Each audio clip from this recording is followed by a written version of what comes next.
buhay o kabiguan, ng ligaya o lungkot. Kaya marapat lamang na tanggapin si Jesus bilang tagapagligtas at Panginoon. At matapos yun ay panariwain ang katapatan at paglapit sa Kanya bawat araw o day by day. Ang day by day ay naglalayong umalalay sa pang-araw-araw na pamumuhay. Narito po si Kuya Ed Lapis sa mensaheng pinamagatang Why Wine?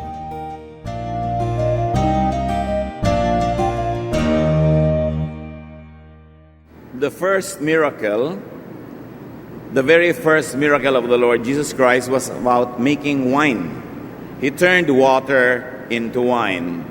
Of all things, this was what the first miracle was about. Why wine? Bakit kaya ang unang himala ng Panginoon ay ang paggawa ng alak mula sa karaniwang tubig lamang? Salamat, Ama, dahil kayo po ay aming kasama lagi. At ngayon, pinupurihin namin kayo, Panginoon, dahil pinupuno nyo aming puso ng papuri, ng mga pasalamat sa inyong kabutihan sa aming buhay. We ask you, Lord, to continue to cleanse us, make us worthy to see your glory, reveal to us your wisdom, take us by the hand so we can change from glory to glory and to the likeness of your Son, Jesus. We ask you, Father, to be our speaker. Give us a simple message that will cut through our heart, reveal to us a part of you, and enable us to be more and more like you. Nawa, Panginoon, ang inyo pong katotohanan ay magpalaya sa amin at magturo sa amin kung paano rin makikitungo sa aming kapwa. Father, speak to us. Use your servant as your instrument, but we want to hear your voice.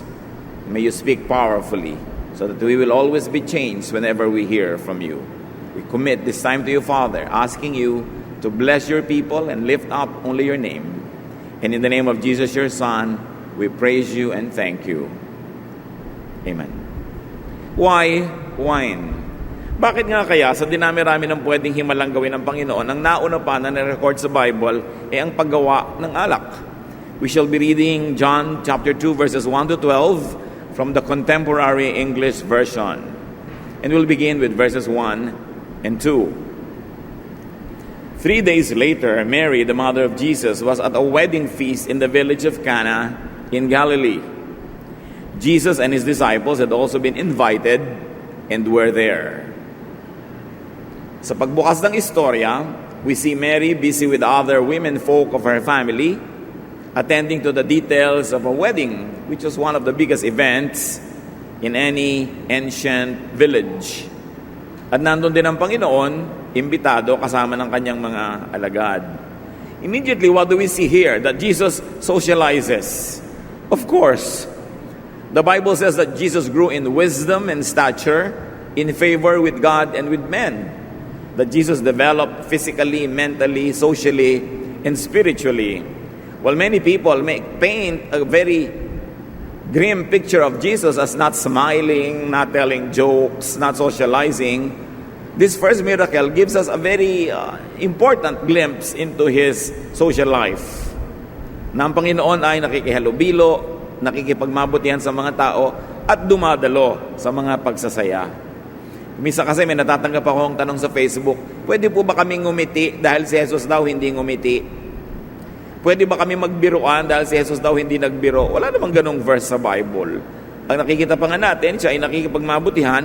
In fact, his critics called him a drunkard and a glutton. Dahil lagi nilang nakikita na nasa mga ganitong pagtitipon at may gana na kumain at makisalo sa mga tao. So Jesus was a very balanced person. Very much unlike some pictures that people paint of him, na hindi siya normal, na lagi siyang serious, na hindi siya nag-enjoy sa buhay. Because some teachers over-deify the human Jesus and strip him of his humanity and humanness. And then they turn this image into an idol to be the model, to be the mold for all other believers. Pero nakita natin, ang Panginoon ay nakikihalubilo. And there's no question about it. that he enjoyed those events. John 2:3, when the wine was all gone, Mary said to Jesus, "They don't have any more wine." Malaking problema, hindi pa tapos ang kasiyahan, ay wala nang inumin. Itong wine na pinag-uusapan, hindi yung alak na nakakalasing na liquor. Ito yung galing sa grape. No? It was a table wine that the people in the Mediterranean countries usually took with their meals, as much as people in the tropics take water or coconut water or something else with their meals. So sabi ni Mary, wala nang wine. Siyempre, kahihiyan.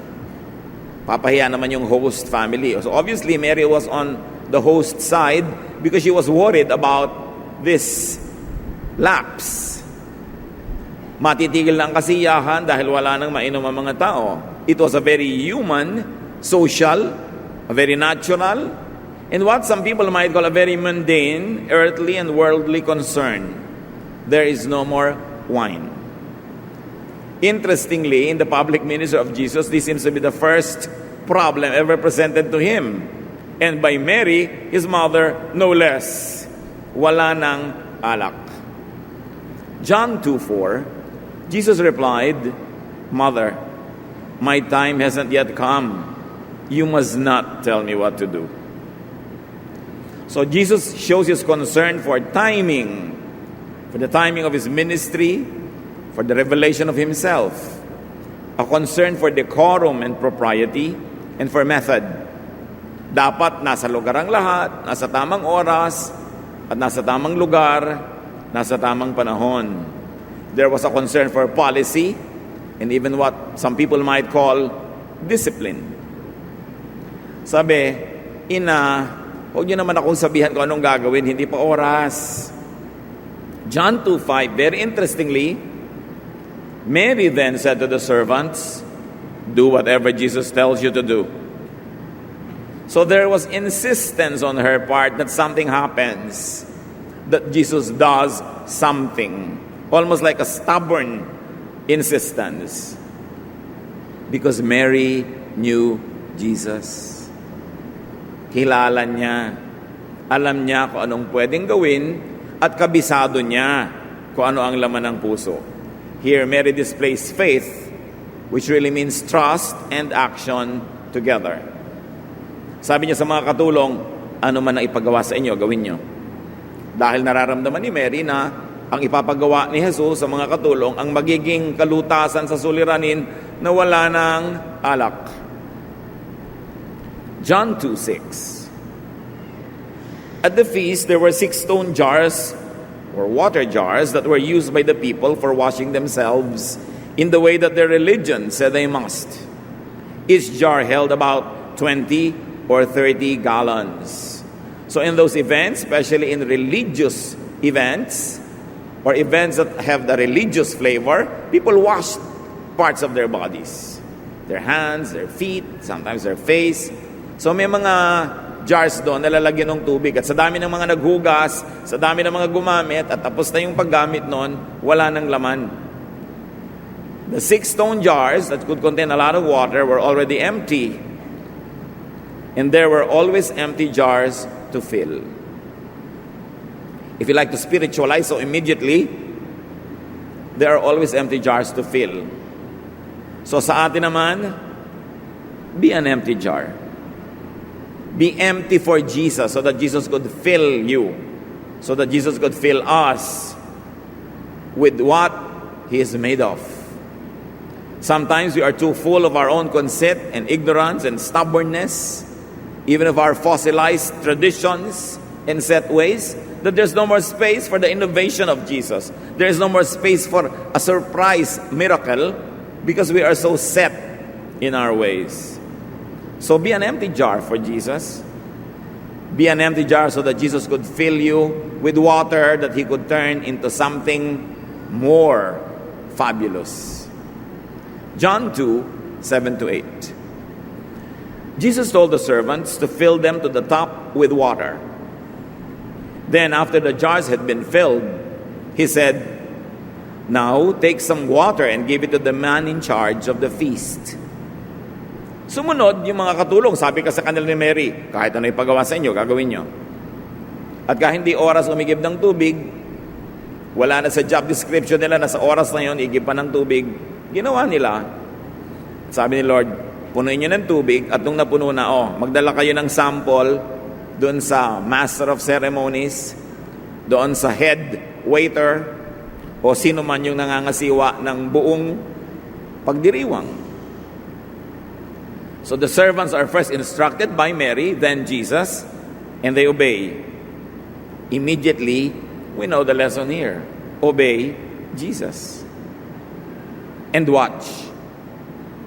People who obey Jesus must keep their eyes open and ears and hearts and minds so that they will see the effect of their obedience. John 2:8-12. The servants did as Jesus told them, and the man in charge drank some of the water that had now turned into wine. He did not know where the wine had come from, but the servants did. He called the bridegroom over and said, "The best wine is always served first. Then after the guests have had plenty, the other wine is served. But you have kept the best until last." Wala namang kamalay-malay itong head ng seremonya na tubig lang pala yung ininom niya dahil naging alak na. At humanga pa siya. Sabi niya, kadalasan yung mga naghahanda, yung pinakamasarap na alak ang unang ipinaiinom dahil siyempre, uhaw, gutom ang mga guest, masyadong sensitive sa lasa at sa quality. Pero pagka sila'y nakainom na ng marami-rami, na busog na, hindi na nila mapapansin masyado kung ano yung quality ng susunod na pag-iinom sa kanila. Ang inilalabas na nila yung mga second class na wine. Pero sabi, kakaiba kayo ha. Yung best was saved for last. Ibang klase ito. Verse 11. This was Jesus' first miracle, and he did it in the village of Cana in Galilee. There, Jesus showed his glory, and his disciples put their faith in him. After this, he went with his mother, his brothers, and his disciples to the town of Capernaum, where they stayed for a few days. The first miracle of Jesus was turning water into wine. So the question is, why, of all things, wine? Why not call somebody from the dead back to life? Why not make a crippled man walk? Why not give sight to the blind? Why turn water into wine? And we shall go back to that question. Meanwhile, the servants who obeyed were the first to see the first miracle of Jesus. Those who obey, see. You obey first, then you see. You believe first, then you see. Alam niyo naman yung system ng world. To see is to believe. Show me first. Prove to me first. But in the way we deal with the Lord, you obey first, then you will see. If you are waiting to be shown all the proofs before you would obey, probably there will be no more opportunity to obey because you obey first. That's the way it is done with the Lord. The disciples who accepted the invitation, "Come and see," which was recorded earlier in the other chapters, they saw the first miracle of Jesus. Kasi, merong mga sabi, "Lord, saan po ba kayo nakatira?" Sabi, "Lord, come and see." Hindi lang come and see where I live, but come and see how I live. Come and see how I handle life. Come and see what I will do. They did, and now they see for the first time. So follow Jesus to see. Is there any area in our lives where we want to see how Jesus works? First, we follow Him. Kung gusto nating makita, mapatunayan kung sino siya sa ating buhay, sundin na muna natin. Kuminsan merong larangan ng buhay natin na hirap tayo, sundin natin ang katuruan ni Jesus tungkol doon. Meron tayong mga relasyon na ayaw mag-click.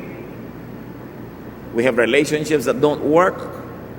We have styles that don't work. Follow Jesus, obey Jesus, and see. Kailangan meron muna tayong investment of obedience and faith. Now, that miracle was not planned. It happened because there was a need.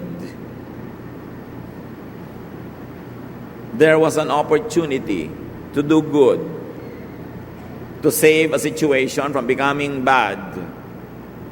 There was an opportunity to extend the enjoyment of the people. There was an opportunity to make them happy. The miracle happened because Mary presented the need to Jesus. At face value, that's what you easily see. Mary had faith in spite of being asked not to ask Jesus at the time. She still said to the servants, obey him, follow him. And because Mary insisted. That's the truth about the story. She insisted. And the miracle happened because there were servants who obeyed. So alin kaya tayo doon sa mga karakter na ito? Tayo may mga needs din eh. Meron pa mga iba, may needs po ako pero nakakahiya na ipag-pray kasi maliit na bagay. Bakit? Malaking bagay lang ba? Kaya nga, why wine? Mahalaga yung lesson. Despite reasons to not do the miracle, Jesus did it anyway. Why wine? But the better question should be, why not? The question with Jesus is, why not? The first miracle of Jesus shows that his love dignifies even an untimely request. That he was not a slave of schedule or set standards or molds or expectations. That Jesus would pay attention to whatever matters to people, even though those things are of not eternal significance. The first miracle of Jesus shows that his love dignifies even what seems to be a trivial, earthly, and worldly concern. Something that over-spiritualized people should learn or relearn. That we are not just only concerned about eternity and the next life, that we have to live this life here and now.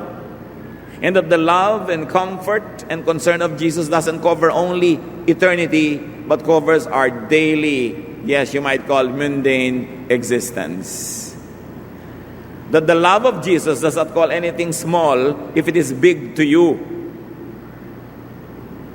Siyempre, kay Jesus, ano ba naman yun? Maghihimala ako, alak, wala namang kalatoy-latoy, wala kakwenta-kwenta. Hindi dramatic, hindi life, hindi eternal. Mahalaga kay Mary Mahalaga doon sa mga hosts. Mahalaga doon sa mga tao, kaya pinahalagahan. Hindi ko mo tayo may mga religious concerns, wala na tayong iisipin kundi kabilang buhay. Kakalimutan na natin na ang buhay dito sa mundo ay regalo ng Diyos na dapat nating lasapin. Mga saya, mga sarap na dapat maranasan na puro na lamang ipinagpapaliban at langit na lang ang hinihintay. May langit sa kabila at dapat may langit din dito. Yun ang mensahe ng pagpapahalaga ni Jesus sa maliit na bagay. Nothing is too small or insignificant or earthly for Jesus' love. Like nobody is too small. What is important to people is important to Jesus. Not just his heavenly, eternal agenda, but he has time and he has the heart to look into people's concerns. Though compared with eternity, they seem to be trivial and trifle. But because Jesus loves us, what is big to us is big to him as well. Jesus is not a slave of, nor an oppressor for time or space or method or theological significance. You don't have to theologize everything and spiritualize everything. Even the spiritual Jesus lived in the body of a human being. And we are spirit, body, and soul. While we give a lot of emphasis and importance to the spirit and even the soul, do not ignore the body. Because if the body is not important, the Lord would have not given us bodies to wear. So life on earth, the needs of people, food, drink, clothing are important to God. And true ministers of God will not minister only to the spirit, but will also minister to a hungry stomach, will minister to an aching arm, will minister even for the frivolous need for more wine so the party could continue. This is the message about the humanity of Jesus, the love of Jesus. Kung minsan hindi natin masyadong kilala si Jesus, akala natin ang mahalaga lang sa Kanya yung mga nando sa kalangitan. And what do we see here? That Jesus does not demonize weddings or socials. He does not demonize good food and wine, even enjoyment, and the earthly and mundane concerns of ordinary mortals. Napakahalaga na matutunan natin yung simpleng mensahe. This being the first miracle of Jesus must have a statement, must carry a strong weight. Lumapit tayo sa Diyos at sa kapwa. Igiit ang pangangailangan. What we learn from Mary here was to insist. And what we learn from Jesus is that He is not offended that she insisted. In fact, Jesus told us two stories that the lesson that He wanted to teach was for us to be insistent. There was a story about the neighbor borrowing bread. Sabi niya, kahit ayaw bumangon nung kinakatok, pag hindi ka tumigil ng kakakatok, babangon din yon para ibigay yung kailangan mong tinapay. And then the story about the widow seeking justice. And Jesus says, you know, even if the judge is not interested in justice, just because this widow is insistent, she'll have it. Pray insistently. I mean, God won't get offended. Believe in your prayer, believe in what you want, and believe in the magnanimity, believe in the charity, in the love of God. Don't apologize for what you want or need. God knows our hearts. How much do we know God, and how much myth is what we know of God? Si Jesus ay pwedeng pakiusapan. Kahit para sa mga bagay na hindi naman mukhang sobrang mahalaga sa tingin ng iba. At ang nakita natin, si Jesus ay madaling kausap. We see the importance of the ministry of intercession. Mary interceded for the hosts. We can intercede for one another. Just don't ask Mary to intercede for you because she's at peace now. We have to intercede for one another. She interceded for people who lived in her time because she was also on earth at that time. But now, we intercede for one another. Let's let her enjoy her rest. But let us do the intercessions ourselves. Si Jesus, madaling kausap. So ang lesson para sa atin mga kapatid, pati tayo, maging madaling kausap. If Jesus is easy to talk to, and we are Christians and like Jesus, we should also be easy to talk to. We should not sit in our Olympuses and let the mortals climb us so that they could reach us. We should get down to where the people are. Like Jesus went down to where the people are. He went down to that wedding party. And He even did a miracle extending the enjoyment of this event by giving them more wine. When our neighbors have needs, let's give it to them. Don't say, bakit ba kailangan yan? Wala namang kwenta yan. Sa kanya may kwenta Lagi tayong ganun ina-assign natin yung values natin sa iba. Yung asawa mo natatakot sa daga. Ba't ka ba natatakot sa daga? Mas malaki ka naman sa daga. Daga lang yan. Takot siya Ba't hindi mo pahalagahan yung takot niya? Mamaliitin mo dahil ikaw hindi takot. Kasi nahihiya ako. Ba't ka nahihiya? Wala namang nakakaya, pumunta ka doon. Meron siyang kung anumang dahilan kung bakit siya mahihiyain. Mga kapatid, kung mahal nyo ang isang tao, huwag yung maliitin yung malaki sa kanya. Kahit sa tingin nyo maliit. Sa tingin nyo ba malaki kay Jesus yung kailangan ng wine? Pero pinagbigyan kasi maibigin. Proverbs 3:28, don't tell your neighbor to come back tomorrow if you can help today. Delayed charity is no charity. Aanhin pa ang damo daw kung patay na ang kabayo. Mahalaga mga kapatid, pag pinapahalagahan ng ating kapwa, igalang natin at pahalagahan din natin. Ang mahalaga sa iyo ay mahalaga kay Jesus. So pahalagahan ang mahalaga sa kapwa. Lalo ko ang kapwang ito ay magulang. O gusto na magulang mo, matanda na siya, dinadalaw mo lagi. Dalawin, mahalaga sa kanya yun eh. Mahalaga sa asawa mo, ganito, maasala mo anniversary nyo, di alalahanin mo. Hindi na kailangan nyo, pinakasalan na ka kita eh. Mahalaga sa kanya eh. Ba't di mo pahalagahan? Mahalaga sa anak mo, di pahalagahan mo. Huwag sarili lang. It's not only about what we think is proper, what we think is big, or what we think is reasonable. We should be sensitive to what others think and to what is important to others as well. Philippians 2, 3-4, do nothing out of selfish ambition or vain conceit. Rather, in humility, value others above yourselves, not looking to your own interests, but each of you to the interest of others. And church people, Christians, should always remind themselves about this. Of course, it's good that we place a lot of premium on heavenly and eternal agenda, but we must never forget other people's needs. There are people who bring relief goods to people who suffer crisis, but before they even give them rice or something to eat, first they must accept Jesus. First, they must go through the religious manual. Well, it is very important, but you must look at the whole thing from the point of view of the hungry person. Of course, a hungry person will accept anything and everyone with the promise of relief. But do not tie relief with your religious agenda. Just love. And when the people feel God's love through your deeds, they will be open to your message. Hindi dapat ginagawang prerequisite. No? Yung mga ganyan.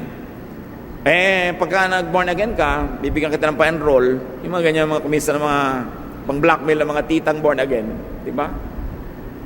Kung mahal natin ang mga tao, let's just be like Jesus. Give them what they want, as long as we can give it. Do a Mary. Intercede for others. But again, let her live in peace. Leave her in peace, and let's do the interceding for ourselves. Napakahalaga mga kapatid ang mensaheng ito. Parang maliit na bagay kung tutuusin. Kung kayo ang pipili ng first miracle nyo, kung kayo si Jesus yun kaya? Siguro hindi. But there's a lesson there. Ganun ang pagmamahal ni Jesus. Maliit at malaki, mahalaga sa Kanya. Kaya mga kapatid, kung anong concern ninyo, anong problema ninyo, anong bigat na dala nyo, ramdam nyo ni Jesus. Siya ay Lord and Savior na talagang nakakaramdam sa atin. Huwag niyong mamaliitin kahit ang nararamdaman niyo. Huwag niyong kayong mahiya sa Diyos na lumapit. Kung mahalaga sa inyo, mahalaga yun sa Kanya. Ang lesson lang natin dapat, kung ano rin ang mahalaga sa kapwa natin, kung anong inaasahan nila, kung anong pangako natin, tuparin natin. Kasi dapat din nating pahalagahan yung mahalaga sa kanila. Panginoon naming Diyos, turuan niyo kami na i-apply sa buhay namin ito. We ask you, Father, to give us the wisdom to apply this very simple lesson in our lives. That we should not be deceived into thinking it is insignificant just because it is simple. Teach us to see what is profound, what is eternal in this miracle. Help us to see and have a glimpse into the heart of Jesus so we can follow in His footsteps and be like Him. Teach us to give importance to what is important to our fellow men. Pagbulay-bulayan natin ng mga kapatid ng mga simpleng katuruan na yan at hanapan ng karunungan na i-apply sa buhay. In silence, let us meditate on this simple lesson and ask the Lord to give us profound applications that will benefit us and our fellow men all our lives. Dear Father, as we sit in silence before you, we ask you to finish this message for us today. Give us applications. Enlighten us how we could put this to practice.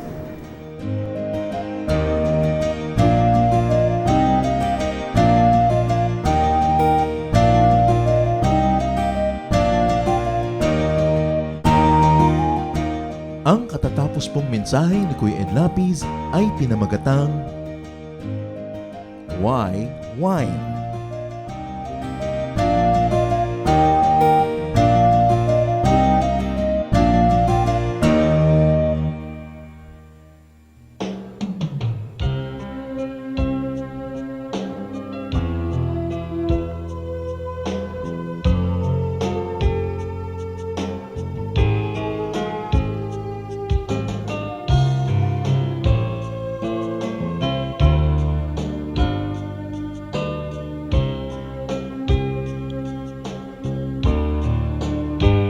Tulungan mo akong sundin ang iyong mga utos. Tulungan mo akong ang buhay ko'y maiayos.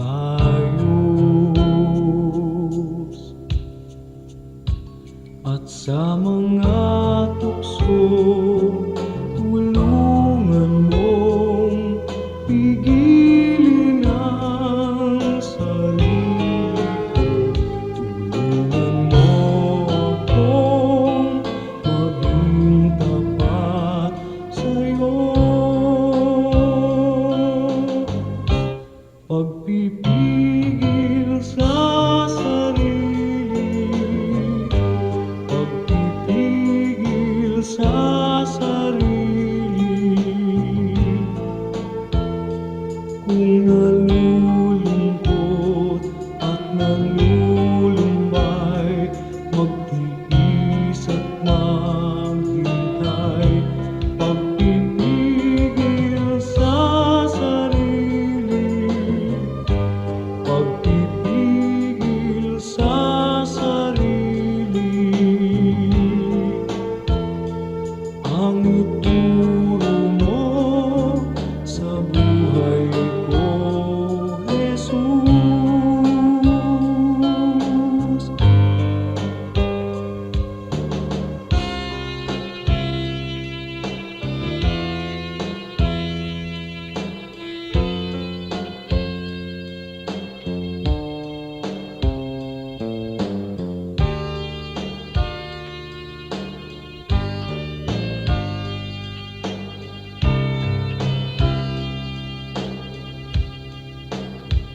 At sa mga tukso'y tulungan mong pigilin ang sarili ko.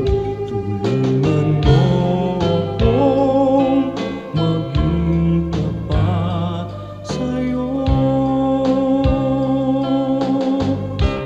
Pagpipigil sa sarili, pagpipigil sa sarili. Kung nalulungkot at nalulumbay, magtiis at maghintay. Pagpipigil sa sarili, pagpipigil sa sarili. Ang ituro mo sa buhay ko, Jesus.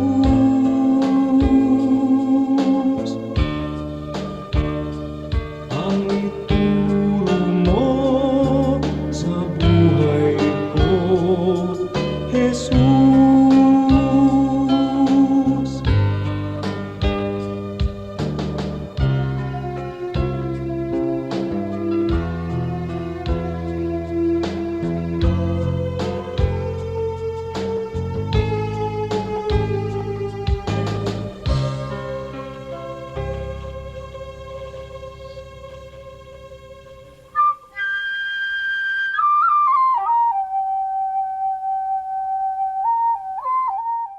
Napakasarap pong pag-usapan at itampok ang mga hiyas ng ating bayan, at ngayon po ang ating itatampok na hiyas ay isang kasabihan. Ang mga kasabihan po ng ating bayan ay talagang tunay na hiyas sapagkat kailangan ng katalinuhan, ng damdamin na malalim at ng bukas na kaisipan upang sa pang-araw-araw na buhay ay makakita ng mga batas ng buhay, generalizations in life na maaaring mai-apply natin sa pang-araw-araw at pangkalahatang mga kalagayan natin. Ang atin pong mga magulang, ang ating mga ninuno ay nakapag-ipon ng mayamang koleksyon ng mga kasabihan. Kasabihan na nagmula sa pang-araw-araw at tunay na mga karanasan. Mga karanasan na nilinis, sinubok at dinalisay ng panahon. At ang atin po ngayong hiyas na itatampok ay ang kasabihan na kahoy na babad sa tubig, sa apoy huwag ilapit. Pag nadarang at nag-init, sa pilitang magdirikit. Yan po ay galing sa koleksyon ni Thelma Quintanar at mga kasama sa UP Cultural Dictionary for Filipinos. At kahit naman hindi natin tumabasa doon, ito'y nadidinig natin sa matatanda. Ang maganda nga lamang po ay patuloy natin itong marinig at bigkasin at iparinig sa mga bata, sa mga darating pang henerasyon. Pag ang atin pong mga kasabihan ay hindi na natin naipasa sa darating na saling lahi, yan po'y mamamatay na lamang. Mawawala na ng paggamit na pang-araw-araw at kapag nawala yon, lugi po tayo. Napakalaking bahagi ng karunungan ng ating collective experience as a nation ang mawawala kapag ating tanalikuran at hindi ginamit ang mga kasabihan.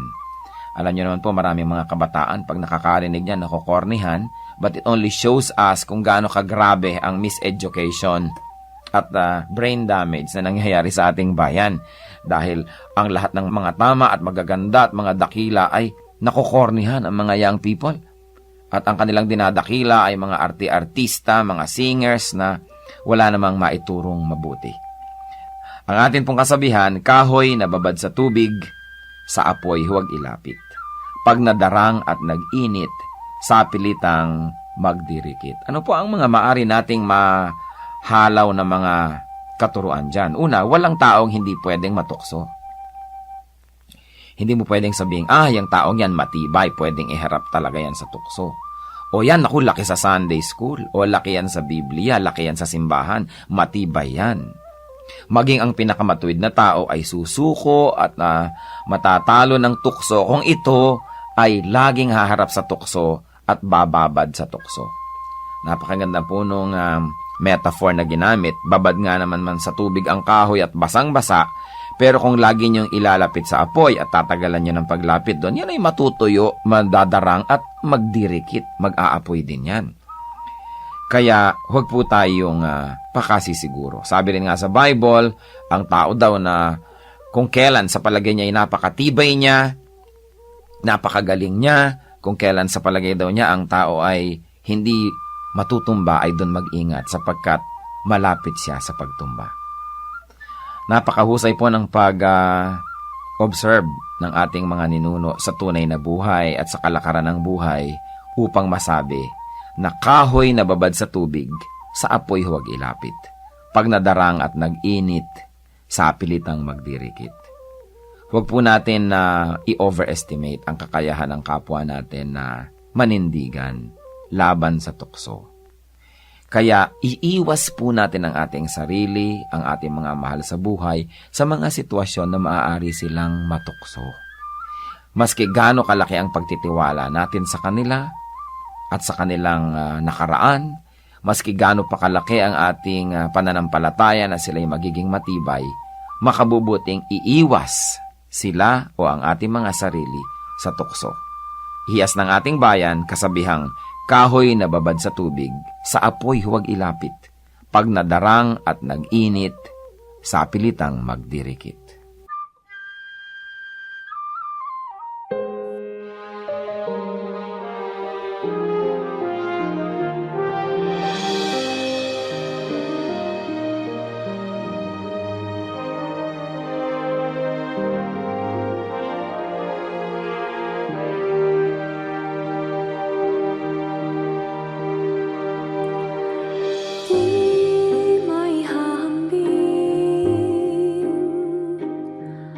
Pag-ibig niyo sa akin,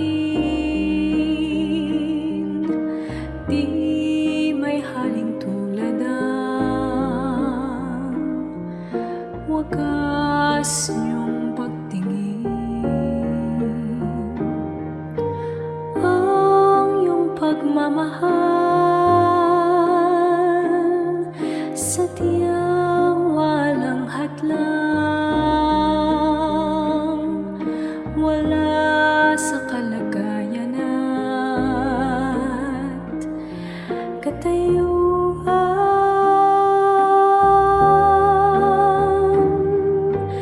Hawak niyo aking kamay sa tuwing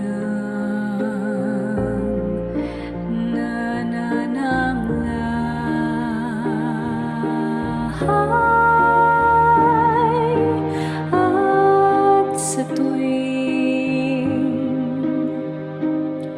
magkamali,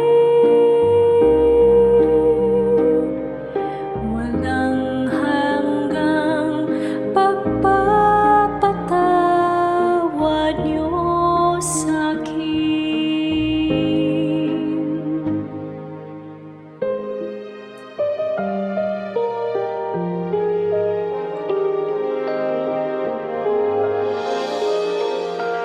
Di may hahambing pag-ibig niyo sa'kin, di may haling tulad ang wagas niyong pagtingin, ang iyong pagmamahal, sadyang walang hadlang, wala sa kalagayan at katayuan.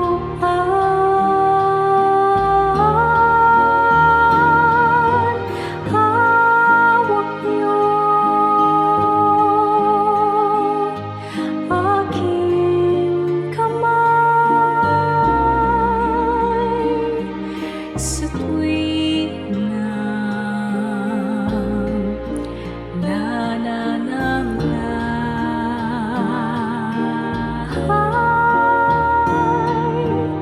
at sa tuwing magkamali, walang hanggang pagpapatawad niyo sa'kin, sadyang di mapigil ang kabutihan niyo, kahit tumigil pag-ikot ng mundo, sa'king kahinaan di magbabago. Pag-ibig niyo sa'kin laging naririto.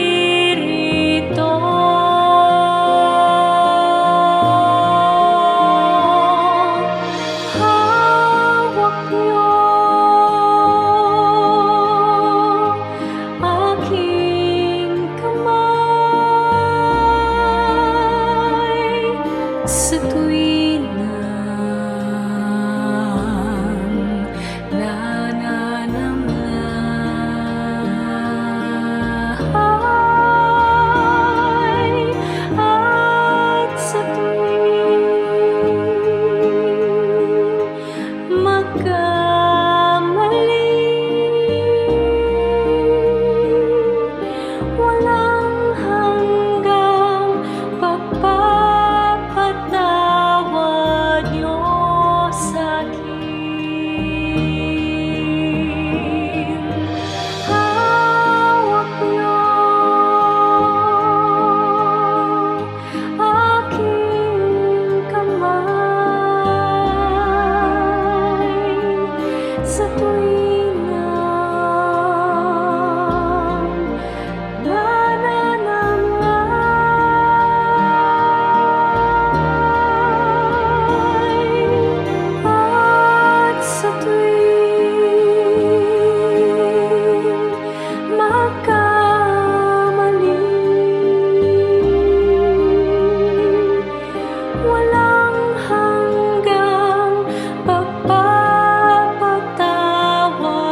Bakit may mga fixers sa mga opisina ng gobyerno?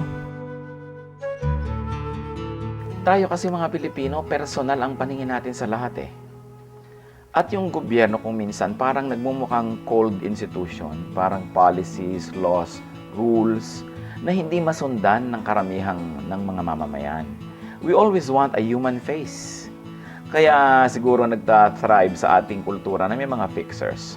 Kasi may human face, may umaakay sa'yo, dadali ka sa pinto na ito, dun sa desk na yon, dumadali, kesa ang mga kausap mo para mga bureaucrats doon na hindi ka kilala at hindi mo sila kilala. Pero syempre may downside dito dahil maglalagay ka, kuminsan yung mga nakapila na uunahan dahil may fixer, at kuminsan merong mga fake na fixers. They do not deliver their promise, kaya kawawa ka naman. Mas maganda siguro ay yung mismong mga taga-gobyerno ang magbigay ng human face.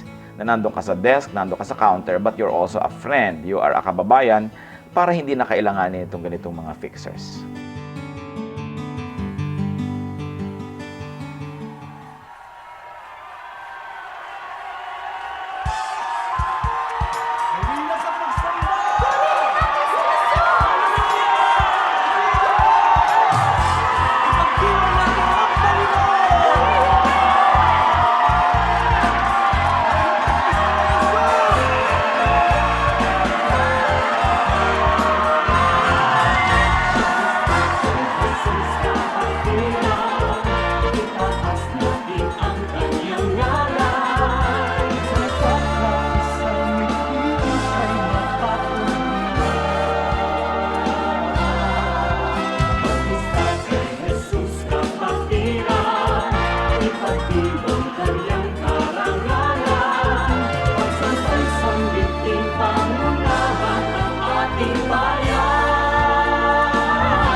Handa na ang ating piging sa pangunahing panauhin.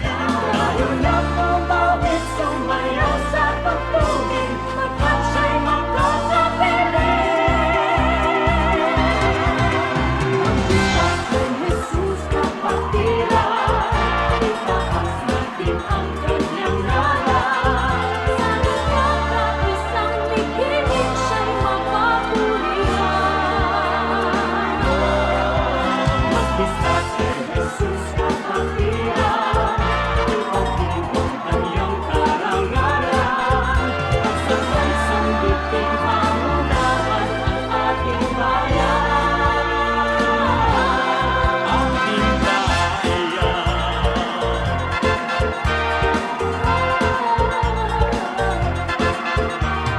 Bawat isa'y magpungin, kaninang hapit ng pagpuri. Pagpapal ng kaaway, pista ay binawi. Ikaw ang lugar natin. Kay Jesus kapatiran, itaas natin ang kanyang ngalan. Sa nagkakaisang mithiin siya'y mapapurihan. Magbista kay Jesus kapatiran, ipagdiwang kanyang karangalan. Pagsabay sambiting pangunahan ang ating bayan.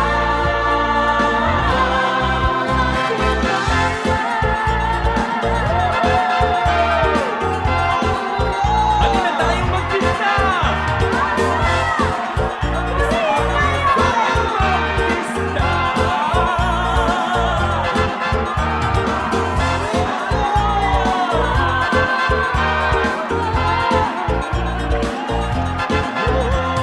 Siyang napakaligaya at tigil ng kanyang pagpapala. Sa ating pagmasidak sa nadarama, nagkakais at sama-sama. Magbisa kay Jesus Pilipinas, pag-ibig sa Diyos ay magliliwas. Pagkinain ang hanip, lingapin ang kanyang hiyas. Magbista kay Jesus Pilipinas,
sa akin, di nababago ng hangin kahit saan pa man, kahit na sino man, kayo'y sa aming piling, di man maabot ng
Oras na po para pansamantalang magpaalam ang programang Day by Day.